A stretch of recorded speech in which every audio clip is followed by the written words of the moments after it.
The widow in the cold street snow was falling again, slow and heavy, covering the streets like a cold white blanket. The alien city was silent except for the sound of the wind. It was late at night, and no one was walking outside except for a lone figure. Her name was Soraya. She was an alien widow, her tall, thin body wrapped in a torn shawl. Her skin was pale from the cold, and her long hair was wet from the snow. She carried a small cloth bundle in her hands, the only thing she owned now. Her feet ached inside. Worn shoes that had holes in them. Every breath she took made a cloud of mist in front of her face. Soraya's husband had died 6 months ago. Since that day, her life had fallen apart. In her world, widows were seen as cursed, bad luck. No family wanted them, no home welcomed them. They were told to move on, but in truth, people wanted them to disappear. She walked slowly, her head down as the wind pushed against her. Her hands were shaking. Her stomach was empty. She hadn't eaten since yesterday morning. She stopped in front of a small house. Light was coming from the windows. Maybe someone would help her this time. She lifted her hand and knocked. On the wooden door, the door opened a little. An alien woman looked out, her eyes cold. "What do you want?" the woman asked. "Please," Soraya whispered.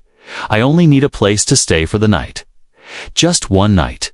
I can work in return." The woman's eyes narrowed. She looked Soraya up and down and then spat on the ground. "A widow. Get away from my home. You'll bring misfortune." The door slammed shut. Soraya closed her eyes.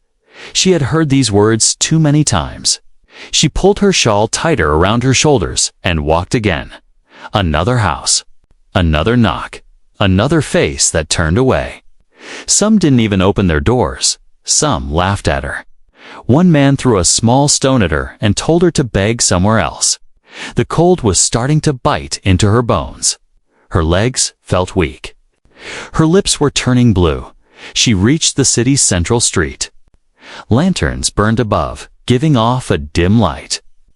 Snow covered the ground, making it slippery. A group of young aliens were standing by a shop, drinking something warm from metal cups. When they saw her, they laughed. "Look who's here," one of them said. "It's the cursed widow." Another shouted, "Go back to the grave with your husband." The tallest one mocked Soraya, tried to walk past them without looking up, but one of them stepped in front of her. "You should be thankful the cold hasn't killed you yet," he sneered. "If you want to survive, find a man who wants you. Though I doubt even the drunk ones will take you." The group burst into laughter. Soraya kept walking, her face hot from shame. She didn't cry, her tears had frozen inside her long ago. The street grew darker. The shops were closing. The snow kept falling. Her bundle felt heavier with every step. Inside it, she had only a change of clothes, a broken comb, and a small silver ring, the ring her husband had given her. She would never sell it, even if she starved. Finally, her legs gave up. She turned into a narrow alley to rest. The walls were damp, the ground icy. She leaned against a wall, her breathing fast. Her fingers were numb now. She tried to rub them together, but the cold had already stolen the feeling from them. She thought of her husband's warm hands, how they used to hold hers on nights like this. Her head felt heavy. She slid down to the ground. The snowflakes fell on her face, melting and freezing again. She could hear the sound of the wind like a whisper, calling her to sleep. She thought, maybe I'll just close my eyes for a moment. But then she heard something strange. Heavy footsteps. Not alien footsteps. These were slower, heavier. The sound of boots crushing snow. They were coming closer. Through her blurred vision, she saw a shadow. A tall figure stepped into the alley. Boots stopped right in front of her. She looked up slowly, her eyes trying to focus. It was a human. A real human. Well, she hadn't seen one in years. Humans were rare in this city. Most had left long ago after the war. The ones who stayed kept to themselves. They didn't mix with aliens. This human was wearing a thick coat, a scarf around his neck, and gloves on his hands. His breath made small clouds in the air. He looked down at her with sharp but kind eyes. "You'll freeze to death here," he said in a deep voice. Soraya wanted to speak, but her lips could only tremble. The man crouched down in front of her. "Can you stand?" he asked. She shook her head weakly. Without waiting for her answer, he took off his coat and wrapped it around her shoulders. The sudden warmth shocked her body. She tried to pull away. "Why?" she whispered. "Because you need it more than I do," he said simply. Then he held out his hand.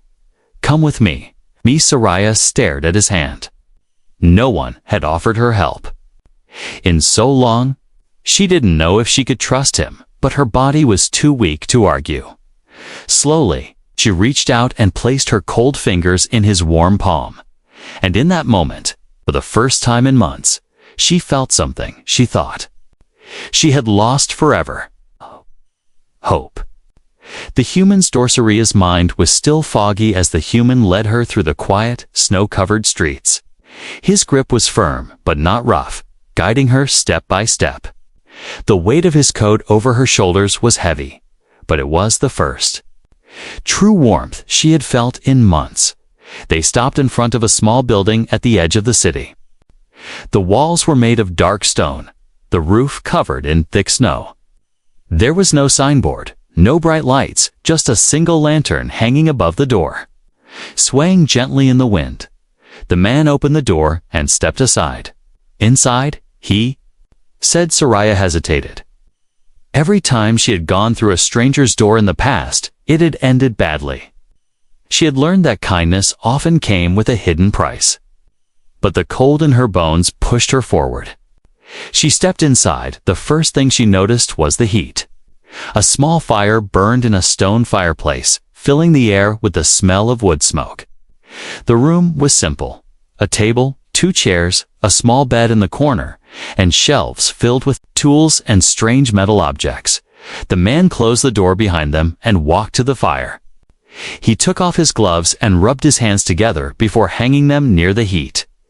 "Sit," he told her, pointing to the chair closest to the fire. Soraya obeyed, lowering herself slowly.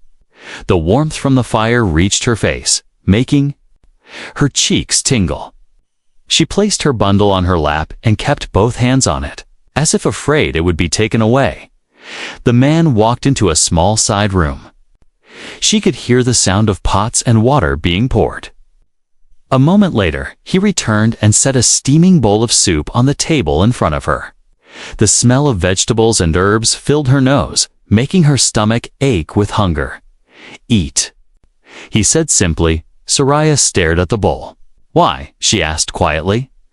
"Because you're cold and hungry," he answered. Her eyes narrowed. "You don't know me. I have nothing to give you in return." "I didn't ask for anything," he replied. His voice was calm, but firm, as if he was used to people not believing him. She hesitated a moment longer, then lifted the spoon and took a small sip. The soup was hot, almost burning her tongue, but she didn't care. She took another spoonful, and another, until the bowl was half empty. The man sat across from her, watching quietly. "What's your name?" he asked. "Soraya," she said softly. "I'm Evan," he replied. "I work as a repairman, mostly old machines, heaters, sometimes weapons." She nodded, but didn't say anything more. She didn't trust him yet, not fully. After she finished eating, she placed the spoon down and pushed the bowl away slightly. "Thank you," she said, in a voice that was barely above a whisper. Evan stood up and went to the shelf. He pulled down a folded blanket and handed it to her. "You'll sleep here tonight. Bed's in the corner. I'll take the chair." She frowned. "The bed is yours. I can sleep on the floor." "I'm not letting you sleep on the floor," he said simply. You need to get warm and rest. Soraya didn't argue further. She moved to the bed, but she didn't lie down right away. Instead, she sat on the edge, holding the blanket tightly. She had stayed in strangers' homes before. Most times, it ended with shouting. Or worse, Evan noticed her tension. He walked to the table, picked up a small metal device, and began working on it with a set of tools. "You can relax," he said, without looking up. "No one's going to hurt you here." She studied him for a moment. His hands were rough, with small scars, hands of someone who worked hard. His voice had no false sweetness, no tricks. Still, she couldn't stop the memories from creeping in. Memories of her husband's death, of her family pushing her away, of nights sleeping under the open sky while people pretended not to see her. After a while, Evan put the device down and stretched. "You should sleep. We'll talk in the morning." Soraya lay down slowly, pulling the blanket over herself. The bed was small, but warm. She could hear the wind howling outside, the snow hitting the windows. Her eyes closed, but she didn't sleep right away. She kept listening for his footsteps, for the sound of him moving closer, but it never came. Instead, she heard the steady scrape of his tools as he worked at the table. For the first time in months, she felt safe enough to let her body rest. But in her heart, she still wondered. Why? Why would a human, a stranger, offer warmth to someone like her? What did he want? She didn't know yet, but she would find out. The walls between them the next morning, Soraya woke to the faint smell of something cooking. For a moment, she thought she was dreaming, that she was back in her old home and her husband was alive. But when she opened her eyes, the reality returned. She was in a stranger's small, warm shelter, wrapped in a thick blanket that wasn't hers. Evan was standing by a small stove in the corner, frying something in a pan. He glanced at her. "You're awake," he said simply. Soraya sat up slowly, adjusting the blanket. "Yes, I'm sorry. I didn't mean to sleep so long. You needed it," Evan replied. He placed a plate with warm bread and some fried roots on the table. "Eat." Soraya hesitated, then stood and joined him. She took small bites, careful not to seem greedy. Evan didn't push her to talk. He just ate his own food quietly, like this was a normal morning. After breakfast, Evan put on his thick coat. "I have to work today. I'll be back by evening." "You can stay here." Her brow furrowed. "You trust me to stay alone in your home." "If I didn't, I wouldn't have brought you here," he said, without looking back. He left, the door shutting softly behind him. At first, Soraya just sat at the table, unsure what to do. She felt out of place. The room was filled with things. She didn't understand: strange tools, metal parts, half-built devices. The fire still burned in the fireplace, making the room comfortable. But she kept glancing at the door as if expecting him to return suddenly. Her eyes fell on a small shelf. There were a few books there, their covers worn. She picked one up but couldn't focus on the words. Her thoughts kept drifting back to him. Event. He had given her food, warmth, shelter, but why? Nobody did that without expecting something. In return, not in her world, when the sun began to set, she heard footsteps outside. Her chest tightened, fearing it might not be him, but then the door opened, and there he was, carrying a small sack of supplies. Snow clung to his boots. "You stayed," he said. She looked at him, confused. "You thought I would leave?" "I thought you might," he admitted. "Most people don't stay where they don't feel safe." Soraya didn't answer. Instead, she helped him put the supplies away. She was quiet, careful not to break anything. Days passed like this. Evan would go out for work, repairing heating units or fixing farming tools for the locals, and Soraya would remain in the shelter. She began sweeping the floor, keeping the fire fed, even preparing simple meals before he returned. Still, she kept her guard up. She didn't sit too close to him, didn't tell him much about herself. He didn't press for details either. One night, a sudden storm swept through the city. The wind howled outside, rattling the windows. Evan was working at his table, repairing a small heater. Soraya was sitting by the fire, mending her shawl. A loud crack of thunder made her jump. And without warning, a memory hit her husband's. Death. It had been a stormy night too. Soldiers had come to their door, accusing him of hiding human goods. She had begged them to spare him, but they had dragged him away. She never saw him alive again. Her breathing quickened, and her hands trembled. She dropped the needle and gripped her shawl tightly. Evan noticed. He set down his tools and moved closer, crouching beside her. "You're shaking." "I'm fine," she whispered, though her voice was unsteady. He didn't push her to talk. Instead, he tossed a couple more logs into the fire, making the flames brighter. Then he sat down on the floor beside her, not too close, not touching, but close enough for her to feel his presence. The storm raged outside, but his calm breathing slowly steadied hers. She realized he wasn't trying to force her to speak or share her pain. He was simply there. Later that night, when she finally lay down, she thought about something strange, how easy it was becoming to breathe around him. He didn't treat her like a burden or an object. He didn't treat her like she was cursed. He treated her like a person. But even with this new feeling, there was a wall between them. She still didn't know his past, and he didn't know hers. Trust was growing. Yes, but it was slow, fragile, like the fire that needed constant feeding to stay alive. She wondered if that wall would ever come down, or if one day he would change like everyone else had. The next morning, as Evan left for work, he paused at the door. "Soraya," he said, turning back. "Yes?" she asked. "Sometimes," he said slowly, "you don't have to understand kindness to accept it." She didn't reply. But when he left, she stood by the fire, holding that thought in her mind, feeling the wall inside her shift just a little. The town's judgment, the snow had started to melt in the city, revealing muddy streets and the first hints of green on the rooftops. The air was still cold, but the days were brighter now. Evan's small shelter felt warmer too, not just from the fire, but from the quiet rhythm that had grown between him and Soraya. She had begun helping more, cooking simple meals, tidying the place, and even learning the basics of his repair work. Sometimes they shared short conversations about the weather, the tools, or the price of vegetables at the market. But mostly, they lived in a comfortable silence. It might have stayed that way if the whispers hadn't begun the first time Soraya noticed it was when she went to the water pump near the market.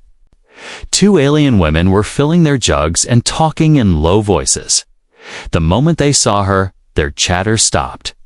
One of them gave a sharp look and said loud enough for her to hear, "That's the cursed widow. She's living with a human now." The other woman snorted. "Figures, no one else would take her in." Soraya kept her eyes down, filled her jug quickly, and walked away. But their words followed her like cold shadows. By the end of the week, the rumors had spread. Some called her the human's pet. Others whispered that she was using magic to trap him, that she would ruin his life the way she had ruined her husband's. Evan didn't seem to notice at first. Or maybe he did, but he didn't care. He kept working, fixing heaters, repairing tools, and coming home each night with the same calm expression. But one afternoon, when Soraya was sweeping the floor, there was a loud knock at the door. Evan opened it to find 3 alien men standing outside. They were not smiling. One of them, a thick-shouldered merchant, stepped forward. "You need to send her away," the man said without greeting. Evan's eyes narrowed. "Why?" "She's trouble. Everyone knows her kind brings bad luck. Your business will suffer. Customers are already talking." Evan crossed his arms. "My business is fine." The merchant's voice hardened. "We're warning you, human. when the bad luck comes, don't say we didn't tell you." Evan shut the door in their faces. Soraya had heard every word. She stood frozen, her hands gripping the broom. "They're right," she said quietly. "I'm only bringing you trouble." Evan turned to her. "They're wrong." "You're not." "Leaving? You don't understand," she said, her voice shaking. "Everywhere I go, people turn against me. It's better if I go before." "No," Evan interrupted firmly. "You leave now, you'll have nowhere. And I'm not letting you freeze on the streets again." Her throat tightened. No one had ever fought to keep her before. That night, she lay awake, staring at the ceiling. She thought about all the places she had been turned away from. About the nights she had spent hiding under bridges or in empty warehouses. And she thought about Evan, how he didn't care about the rumors. How he spoke like his decision was final. Maybe, she thought, he truly meant it when he said she could stay. The next morning, Evan surprised her. "Come with me," he said, as he packed a small bag. "Where?" she asked. "To the market," he replied. "You need to get out of this room." She hesitated, remembering the women at the water pump. The whispers. "People will stare." "Let them," he said simply. The marketplace was busy, the air filled with the smell of spices, fresh bread, and wet earth. As they walked, Soraya could feel eyes on her. Some turned away quickly, others whispered behind their hands. They stopped at a stall selling fruit. The shopkeeper's smile faded when he saw her. "Didn't think you'd be shopping with that," he muttered too. Evan's voice was calm, but cold. "If you don't want my coin, I'll take it elsewhere." The shopkeeper swallowed and quickly bagged the fruit. It wasn't until they reached the far end of the market that trouble truly started. A group of drunken aliens stepped into their path. One of them grinned, showing sharp teeth. "Well, if it isn't the human and his cursed shadow," he said. "Move," Evan said flatly. The drunk alien laughed. "Why? Afraid we'll steal her from you?" "She's not something you can steal," Evan replied, his tone like steel. The alien's smile faded, replaced by a sneer. "Keep her then. You'll regret it." One of the others shoved Soraya's shoulder lightly, testing her reaction. Evan stepped forward, placing himself between her and them. His hand twitched toward the small knife on his belt. The group saw the look in his eyes and decided to walk away, muttering insults under their breath as they continued through the market. Soraya walked a little closer to him. "You didn't have to do that," she said quietly. "Yes, I did," he replied. "I told you're not alone anymore." Her chest felt tight again, but this time it wasn't from fear. It was something else, something warm.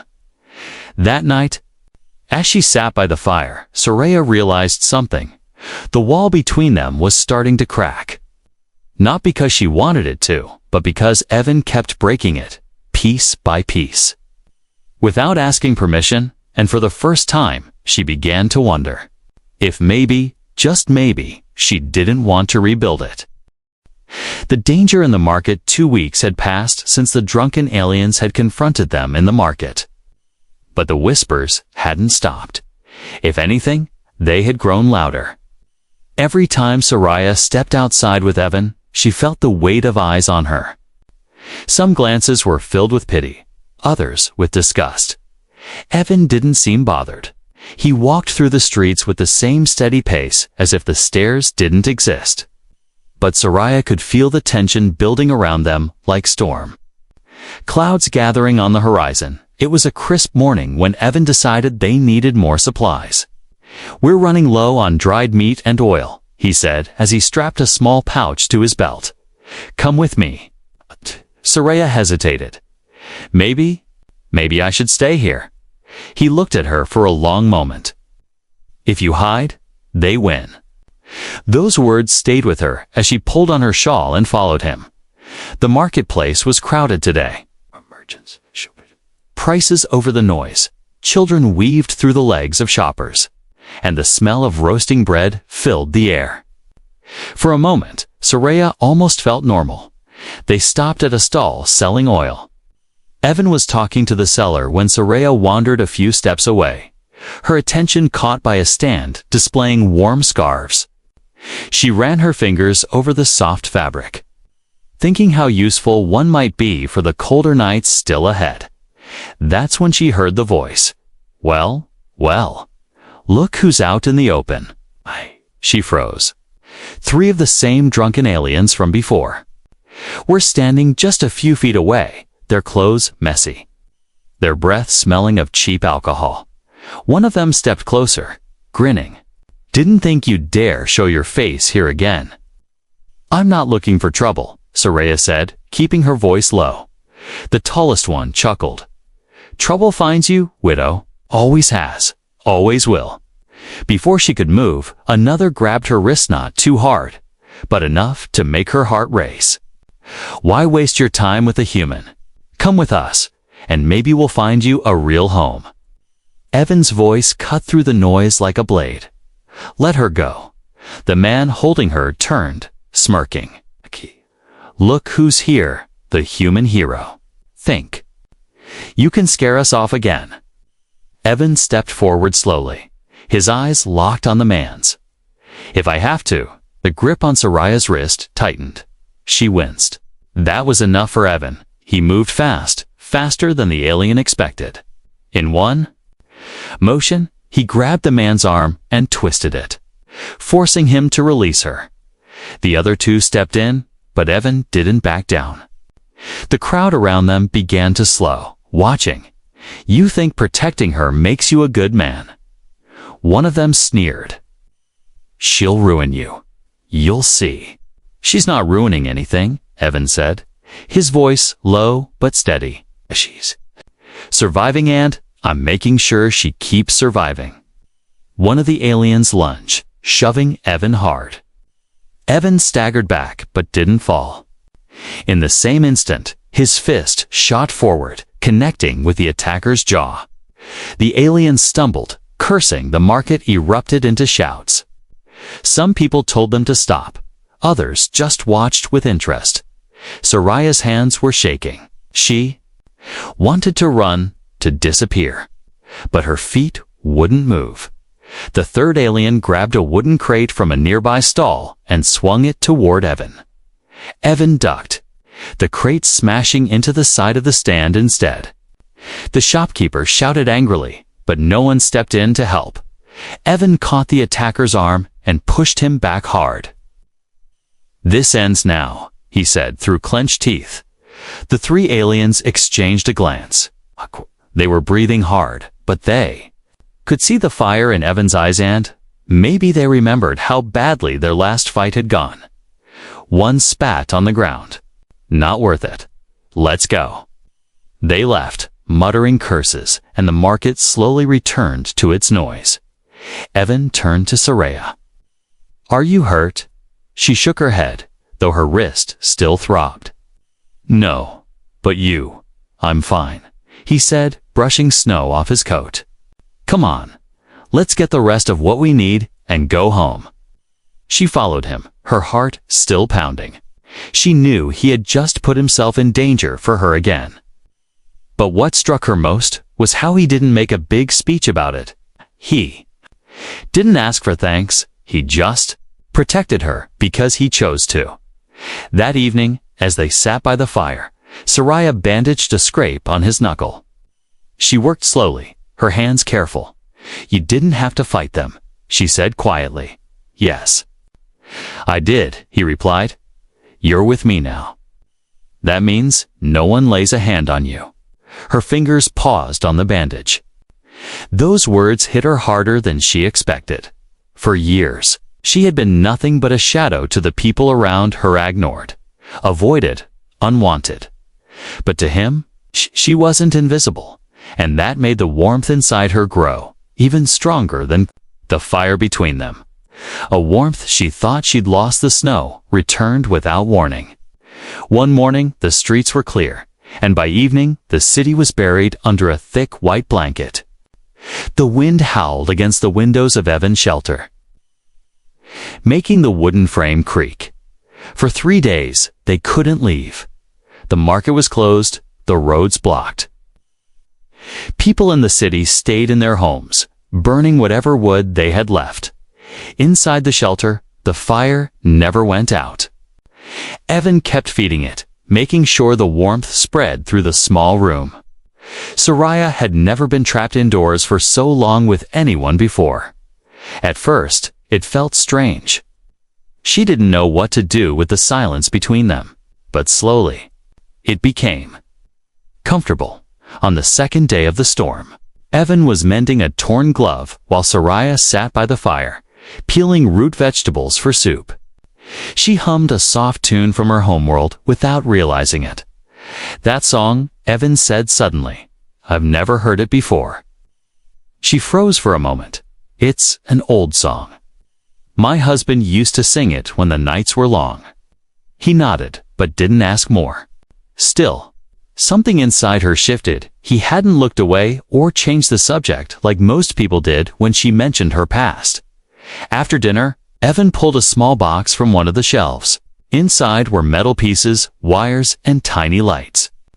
"Want to learn something?" he asked. Soraya hesitated. "About how to fix a broken heater," he said with a small smile. The lesson was simple, but it made her laugh for the first time in months. She kept mixing up the wires, and he would shake his head, then show her again, his hands guiding hers. The fire crackled. The storm roared outside, but in that moment, it felt far away. Later, when the wind was at its worst, they sat near the fire, drinking hot tea. Soraya pulled the blanket around her shoulders, but her fingers still trembled. Evan noticed. "Cold?" he asked. "Just the storm," she admitted. "It reminds me of bad nights." He didn't push for details. Instead, he moved the chair closer so they both faced the fire together. Their knees almost touched, and the shared heat made her chest feel lighter. The third night, the storm was still raging. Snow piled high outside the door, blocking it completely. Evan checked the food. They had enough for a few more days. Soraya was kneading dough when she noticed him staring out the small window, his jaw tight. "Something's wrong?" she asked. He shook his head. "Not wrong. Just thinking about how quiet it is out there. Too quiet." She tilted her head. "I thought humans liked peace." "Peace? Yes." "Silence." He paused. "Silence. Feels like the world forgot you." Her hands stilled on the dough. She knew that feeling too well. Without thinking, she said softly, "I used to feel that way every night. Like no one would notice if I disappeared." Evan looked at her for a long moment. Someone notices now. Her throat tightened. She looked down, afraid he might see the sudden shine in her eyes. That night, the wind screamed outside, and the firelight flickered across the walls. Soraya tried to sleep, but the storm's noise kept dragging her back to the memories she hated. She sat up, wrapping the blanket tighter, and saw Evan still awake at the table, working on a small metal device. "You're not sleeping either," she said quietly. He shrugged. "Didn't feel like it." She hesitated before asking, "Can I sit there?" He nodded. She pulled her blanket around herself and joined him at the table. For a while, they just sat in silence. The only sounds the wind and the soft clicking of his tools. Then, without looking at her, Evan said, "You've been through hell, Soraya, but you're still here. That says something." She met his gaze. "It says I'm too stubborn to die." He smiled faintly. "Good. I like stubborn." When the storm finally began to ease the next morning, the world outside was buried under white, but inside, the air felt different. Not just warmer, but closer. Soraya realized that in these days of being trapped together, she had begun to feel something she thought she had lost forever: safety, laughter, and the quiet comfort of simply existing beside someone without fear. It wasn't Lavat, least, not yet. But it was something she could see leading there, slowly, like the fire that started with small sparks before it became strong enough to chase away the cold. For the first time in years, she didn't want the days to change. The home she never expected when the storm finally ended. The city woke up slowly. Snow still covered the streets, but the air was calmer, the wind softer. The sun peeked through the clouds for the first time in days, making the frozen rooftops sparkle like silver dot. Evan pushed the door open, letting the cold air rush in. "Looks like we can get out again," he said. Soraya stood behind him, clutching her shawl. "It's brighter," she murmured. But the brightness also meant that the world outside would remember them, the stares, the whispers, the judgment. Evan turned back and caught her expression. "We'll go together," he said, as if reading her thoughts. They walked through the market slowly. The snow crunched under their boots. People were clearing paths, shoveling snow away from their doors. A few heads turned toward them, and she felt the familiar sting of eyes following her. But this time, Evan walked close enough that their shoulders brushed. He wasn't hiding her, but he wasn't letting her stand alone either. They bought what they needed: flour, dried meat, more firewood, and were about to head back when a voice called from behind. It was the same thick-shouldered merchant who had once told Evan to send her away. He stepped closer, his tone less aggressive this time. "Human," he said. "You kept her through the storm." Evan's jaw tightened. "She's not a thing to keep. She's a person." And yes, she stayed. The merchant looked from Evan to Soraya, then shook his head as if confused. "You'll do what you'll do, but don't say we didn't warn you." Evan didn't bother replying. He just took Soraya's arm gently and led her away. Back at the shelter, Soraya put away the supplies while Evan worked on chopping the new firewood. But her mind wasn't on the tasks. His words in the market kept replaying in her head. Finally, as they sat by the fire that evening, she spoke. "Why do you keep doing this?" Evan looked up from the small device he was repairing. "Doing what?" "Protecting me. Standing up for me. Everyone says I'll bring you trouble. Maybe. Maybe. They're right." He set the device down and leaned back in his chair. "Soraya, trouble isn't measured by what other people say. It's measured by whether it's worth facing." She blinked. "And you think I'm worth it?" "I don't think," he said. Simply, "I know." The room was quiet after that. She stared at the fire, her fingers playing with the edge of her shawl. All her life, she had been told she was a burden, unwanted, bad luck. But here was someone saying the opposite tanned meaning. It done her heart felt heavy and light at the same time. The next few days passed peacefully. They fell back into their quiet rhythm, working, cooking, sharing tea in the evenings. But now, something small had changed. Soraya found herself humming more often, laughing when Evan made dry jokes, even teasing him about his habit of fixing things that weren't broken. One morning, she surprised herself by baking bread without being asked. She placed it on the table, still warm, and saw Evan's faint smile when he took his first bite. "You're spoiling me," he said. "You gave me a home," she replied softly. "It's only fair." Spring began to push the snow away. The streets filled with color again as small plants grew between the cracks. The market grew livelier. And though some still whispered when they saw her, fewer looked at her with open hostility. One evening, after returning from the market, Evan paused at the door and turned to her. "You know," he said slowly, "you could leave now if you wanted. Start fresh somewhere else." She stared at him, unsure if she'd heard right. "You're asking me to go." "No," he said. "I'm giving you the choice. You've had enough people making decisions for you. This one's yours." Her chest tightened. She thought about the nights in the streets, the closed doors, the cruel words. She thought about the storm, the laughter they'd shared, the quiet safety of sitting by the fire with him. Finally, she shook her head. "I don't want somewhere Else, I want. Here, I want this. A small smile touched his lips. Then here it is. That night, they ate dinner by the fire, as they always did.